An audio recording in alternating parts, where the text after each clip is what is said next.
इसी झलक दिखाता हूँ। ये देखिएगा, श्रीमद् देवी भागवत सचित्र मोटा टाइप, गीता प्रेस गोरखपुर से प्रकाशित। श्रीमद् देवी भागवत सचित्र मोटा टाइप, संपादक हनुमान प्रसाद पोदार, चमनलाल गोस्वामी। प्रकाशक व मुद्रक हैं गीता प्रेस गोरखपुर, गोविंद भवन कार्यालय, कोलकाता का संस्थान। इसका पहला स्कंद पढ़ते हैं और पृष्ठ 28 पर। अब देखना, एक समय नारद जी और व्यास जी का संवाद हुआ।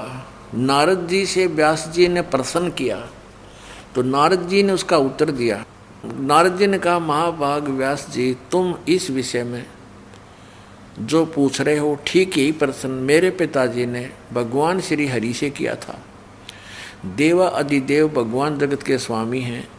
लक्ष्मी जी उनकी सेवा में उपस्थित रहती हैं।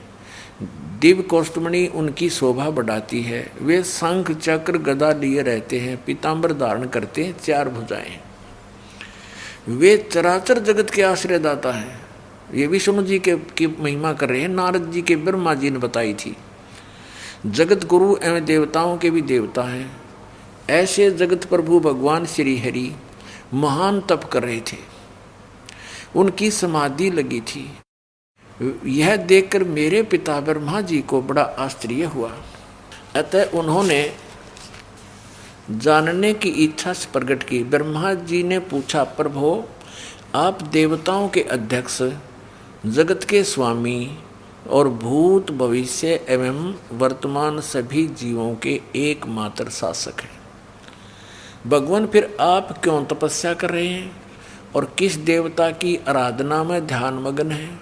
मुझे असीम आश्चर्य तो यह हो रहा है कि आप देवेश्वर एवं सारे संसार के शासक होते हुए भी समाधि लगाए बैठे हैं। ये तो है ज्ञान श्री ब्रह्मा जी का विष्णु जी को सर्वेश्वर बता रहा है। ब्रह्मा जी के विनीत वचन सुनकर भगवान श्री हरि यानी विष्णु जी बोले। फिर श्री हरि कहने लगे, ब्रह्मन सावधान होकर सुनो, मैं अपने मन का विचार व्यक्त करता हूँ। देवता, दानव और मानव सब यही जानते हैं कि तुम सृष्टि करते हो, मैं पालन करता हूँ और संकर संहार किया करते हैं। किंतु फिर भी वेद के पारगामी पुरुष अपनी युक्ति से यह सिद्ध करते हैं कि रचने, पालने और संहार करने की यह योग्यता जो हमें मिली है, इसकी अधिष्ठात्री शक्ति देवी है, दुर्गा है।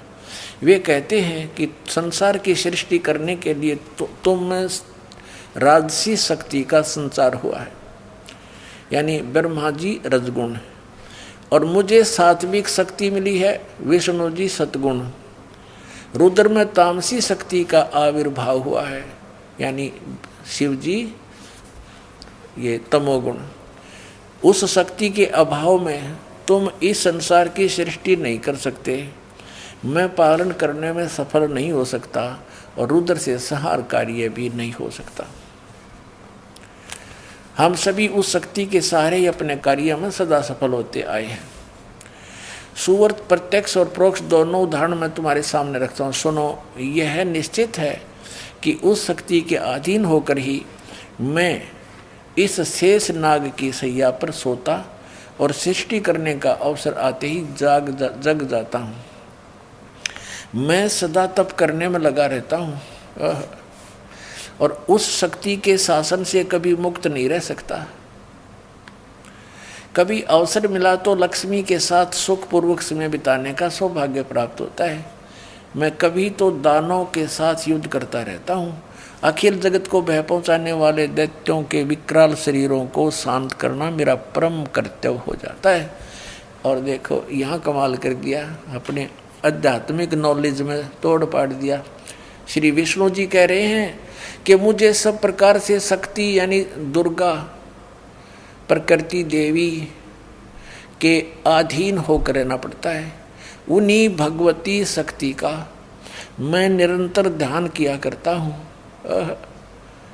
ब्रह्मा जी मेरी जानकारी में, मेरे आध्यात्मिक ज्ञान में स्पिरिचुअल नॉलेज के आधार से विष्णु जी कह रहे हैं, ब्रह्मा जी मेरी जानकारी में इन भगवती शक्ति से बढ़कर दूसरे कोई देवता नहीं। अब आ गया अंत श्री ब्रह्मा और श्री विष्णु जी के अध्यात्म ज्ञान का।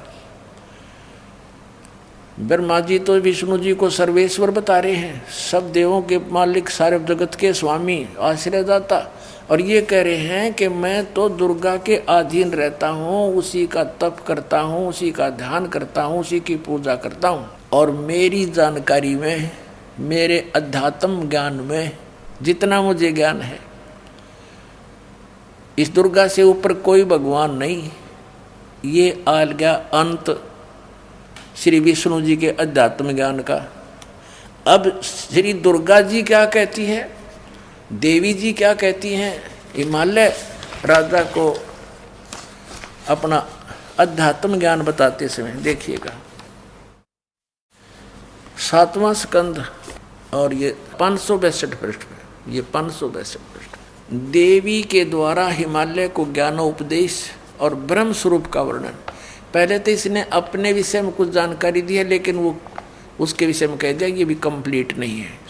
श्री देवी जी कहने लगी, पर्वतराज उस ब्रह्म का क्या स्वरूप है यह बतलाया जाता है, जो प्रकाश रूप सबके अत्यंत समीप में स्थित हृदय रूप गुहा में स्थित होने के कारण गुहाचर नाम से प्रसिद्ध और महान पद अर्थात परम प्राप्य है। वह समस्त प्रजा के ज्ञान से परे है, अर्थात किसी की बुद्धि में आने वाला नहीं है। यह तुम जानो, जो परम प्रकाश रूप है, जो सूक्ष्म से भी अत्यंत सूक्ष्म है, जिसमें संपूर्ण लोक और उन लोकों में निवास करने वाले प्राणी स्थित हैं, वही यह अक्षर ब्रह्म है, और वही सबके प्राण है, वही सबकी वाणी है, और वही सबके मन है। अब देखो दुर्गा की उआ बाई ये यहाँ तक कह रही है वो अक्षर ब्रह्म है, आगे फिर कहेगी केवल ब्रह्म है, वही सबके मन है, वह परम सत्य, और वह यह परम सत्य और अमृत अविनाशी तत्व है। सौम्य इसको हम अविनाशी बता रही है ब्रह्म को, दुर्गा अक्षर ब्रह्म कहती है। उस वेदने योग्य लक्ष्य का तुम वेदन करो, मन लगाकर उसमें तन्मय हो जाओ। सौम्य उपनिषद में कथित महान अस्त्र रूप धनुष को लेकर उपासना द्वारा तीक्ष्ण किया हुआ बाण संधान करो, और फिर भावानुगत चित्त के द्वारा उस बाण को खींचकर उस अक्षर रूप ब्रह्म को, अक्षर ब्रह्म समझो, ही लक्ष्य बनाकर वेदन करो। उसका मंत्र क्या बता रही है अक्षर ब्रह्म का, ओम। प्रणव माने ओम, धनुष है, जीवात्मा जाप करे और ब्रह्म को उद्देश्य रखे। ब्रह्म पाने का उद्देश्य देख, यहाँ तो अक्षर ब्रह्म और फिर यहाँ ब्रह्म,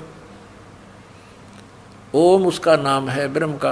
अब दुर्गा जी के ज्ञान का भी अंत देख लो आप, कहीं तक बोल रही है उसको अक्षर ब्रह्म है वो, और फिर कहते उसका मंत्र ओम है, और ब्रह्म को लक्ष्य बनाओ और जीव आत्मा जाप करे। आगे देखो, उस एकमात्र परमात्मा को ही जाने, दूसरी सब बातों को छोड़ दे।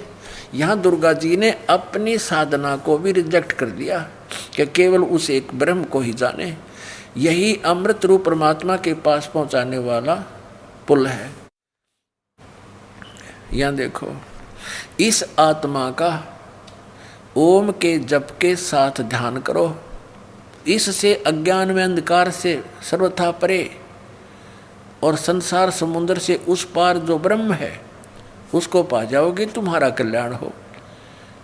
ब्रह्म ओम, ओम ब्रह्म का जाप है, और इसी ब्रह्म को ये कभी तो अक्षर ब्रह्म कह रही है, यहाँ भी अक्षर ब्रह्म कहा है।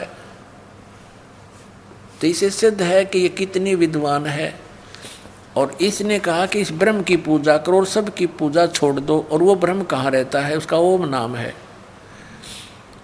वह यह सबका आत्मा ब्रह्म ब्रह्मलोक रूप दिव्य आकाश में स्थित है।